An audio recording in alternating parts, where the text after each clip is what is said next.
부름을 받을 때가 있리라. 지금 주께 나와 겸손하게 하리라.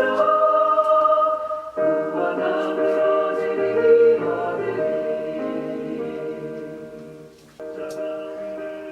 오늘 우리가 함께 할 말씀은 에스겔서 4장 1절에서 8절까지 징조가 되리라 라는 주제입니다. 1장에서부터 3장까지는 에스겔의 하나님 체험과 선지자로서 부름을 받고 그가 감당해야 할 사명의 내용에 대해 다루었습니다. 이제 본문에서는 하나님의 선지자로서 에스겔의 사역이 펼쳐지죠. 에스겔의 사역을 이해하기 위해서는 당시의 시대적 상황을 살펴보면 좋습니다. 주전 605년경 갈그미스 전쟁에서 애굽을 크게 이긴 바벨론의 느부갓네살 왕이 그 여세를 몰아서 유다까지 침공을 했습니다. 여호야김 왕을 굴복시키고 다니엘을 비롯한 많은 포로들을 바벨론으로 사로잡아 갔습니다. 이때의 사건을 우리는 제1차 바벨론 포수라고 하는 제목을 붙입니다. 이때 여호야김은 바벨론에 충성할 것을 다짐하고 왕위에 올라 그 보장을 받습니다. 그러나 여호야김은 애굽을 믿고 바벨론의 반기를 들었고 그의 아들 여호야긴도 바벨론을 반대하는 정책을 폈습니다. 이처럼 유다 왕들이 배반을 하자 바벨론의 느부갓네살이 다시 침공에 들어와서 여호야긴 왕을 폐위하고 그를 비롯한 유다의 많은 유력한 인사들을 바벨론으로 사로잡아 갔습니다. 이때의 사건을 우리는 제2차 바벨론 포수라고 이제 부릅니다. 이때 에스겔도 여호야긴과 더불어서 포로로 사로잡혀 갔죠.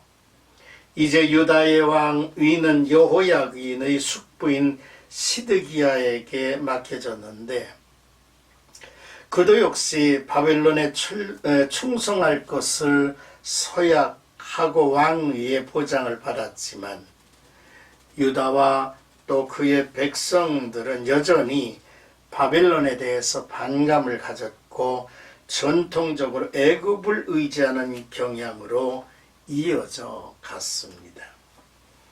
그 후 여호야긴 왕이 포로된 지 5년째 시드기야 왕위에 오른 지 5년째인 주전 593년을 기점으로 해서 에스겔은 하나님의 선지자로서 또 제사장으로서의 역할이 시작된 것이죠. 한마디로 당시 유다는 바벨론과 애굽 사이에 끼어 매우 불안전한 상태이었습니다. 유다 백성들과 바벨론의 유대인 포로들은 거짓 선지자들의 유혹을 받아서 예루살렘 성읍은 절대로 함락되지 않을 것이고 곧 모든 어려움에서 벗어날 수 있을 것이라는 생각을 했습니다. 그러나 하나님께서는 에스겔을 통해서 잘못된 판단임을 알려주십니다. 즉 유다의 어려운 문제는 주변 강대국의 위협이 문제가 아니었고 이스라엘 사람 바로 자신들의 죄악에서 기인된 것임을 깨우쳐 주려 한 것입니다. 그러므로 바벨론에 의한 공격과 바벨론에 의한 이제 어려운 고통을 당하는 것이 그들이 힘이 있어서가 아니라 하나님의 진노요 심판이라고 하는 사실이죠. 그래서 하나님의 선지자로서 에스겔은 특이한 몸짓과 상황을 연출함으로써 예루살렘에 임할 심판을 상징적으로 표현을 했습니다. 에스겔의 특이한 메시지 전달 방법은 강팍한 백성들의 관심을 불러일으킬 수 있는 매우 효과적이었을 것입니다. 이제 4장에서 5장은 네 가지 상징적인 행위를 이 에스겔이 하는데 예루살렘에 대한 심판을 예언하는 몸으로서의 행동으로서의 예언입니다. 이 사역이 아주 기이하여 에스겔이 그 임무를 수행할 준비를 충분히 갖추지 못했더라면 감당하기가 참 어려웠을 것입니다. 그러나 신비로운 하나님의 이상을 체험한 자로서 에스겔은 하나님의 어떠한 지시에도 따를 수 있었고 또 그것을 감당할 힘을 하나님께서 저에게 주신 것입니다. 먼저 1절에서 3절까지는 에스겔의 첫 번째 상징적 행위, 토판의 지도를 그리는 일이었습니다. 당시 흙으로 만든 토판은 성벽이나 가옥에 담을 쌓기 위해 진흙으로 만든 벽돌 또는 기와를 지칭하죠. 건축 자재로만 사용했던 것이 아니라 그 위에 글을 새겨 문서로 사용하거나 약도를 그려 넣어 지도로 사용하기도 했죠.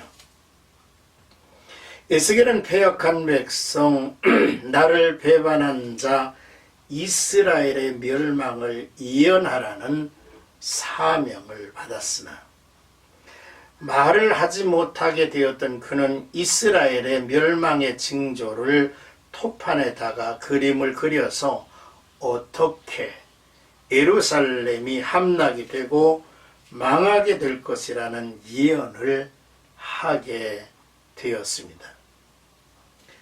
심판이 임박했고 말로서는 효과가 없을 만큼 이스라엘 백성들의 마음 상태가 굳어 있었기 때문일 것입니다.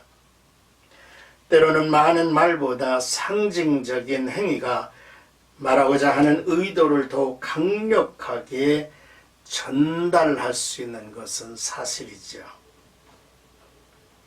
에스겔의 상징적인 행위는 그것이 기이하고 특이한 것만큼이나 슬프고 비극적인 이스라엘의 죄악상을 보여줍니다.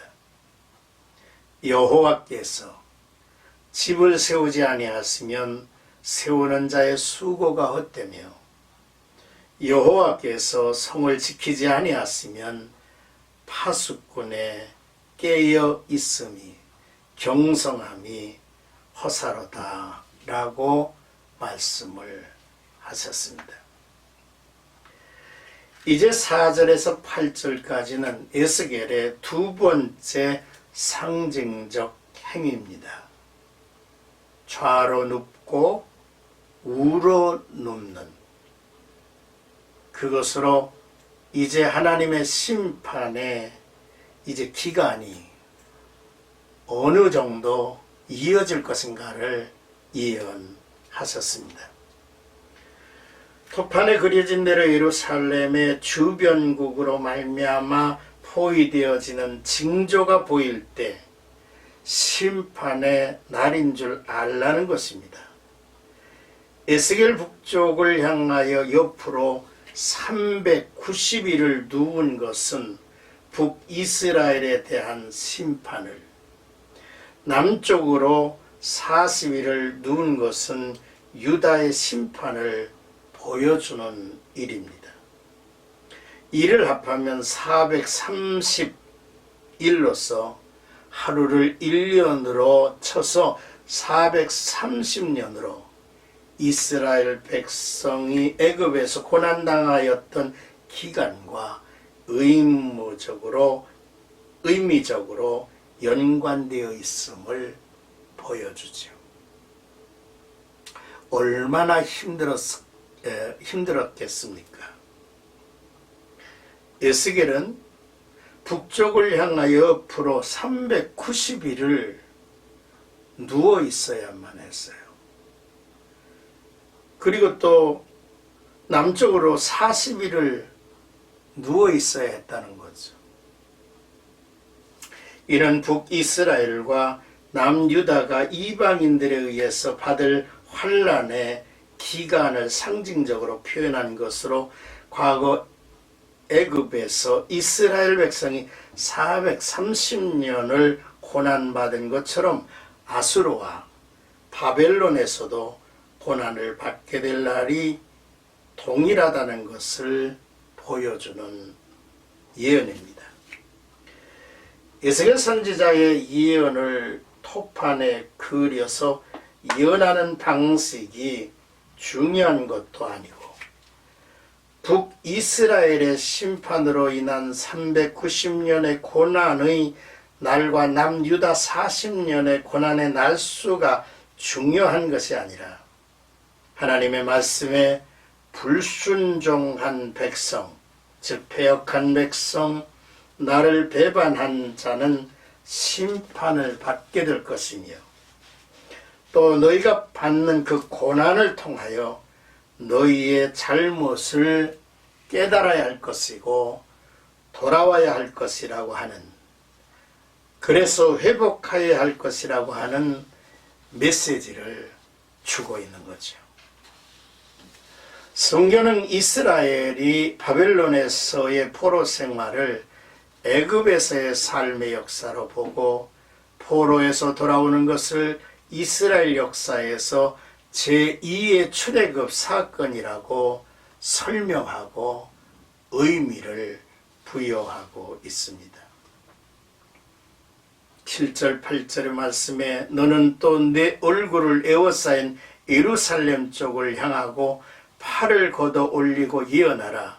내가 줄로 너를 통일이니 네가 에워싸는 날이 끝나기까지 몸을 이리저리 돌리지 못하리라 했습니다. 선지자는 예언의 내용과 대상의 얼굴을 향하고 구경하는 자세가 아니라 팔을 걷어 올리고 증거해야 한다는 사실입니다. 적극적으로 참여하려는 자세를 가리키죠. 구경꾼과 같은 소극적인 자세를 가져서는 안 되며 대언자로서 하나님의 뜻이 실현되도록 사회 속에 뛰어들어가 보다 더 적극적으로 하나님의 말씀의 증인이 되어야만 하는 것입니다.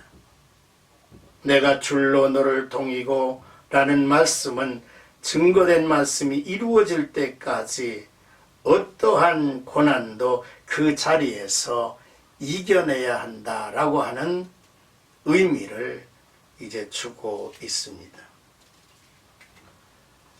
에스겔은 그 시대에 그 자신, 그 몸이 하나의 징조가 되었습니다. 오늘 이 시대에 우리들도 우리들의 존재가 하나님의 증인이 되어야 하고 또 우리들의 삶의 모든 모습들이 하나님의 말씀에 또한 증거나 또 이 시대의 징조가 되어야 한다고 하는 사실이죠. 참으로 힘든 이제 주문이고 메시지가 아닐 수 없지만 그러나 하나님께서 우리 모든 성도들에게 그러한 삶을 살아갈 수 있도록 크게 도우실 것입니다. 오늘도 믿음의 주여 온전케 하시는 주님, 여호와 삼마, 여호와께서 거기 계시다 외치며 살아가는 나와 여러분 되기를 축복합니다.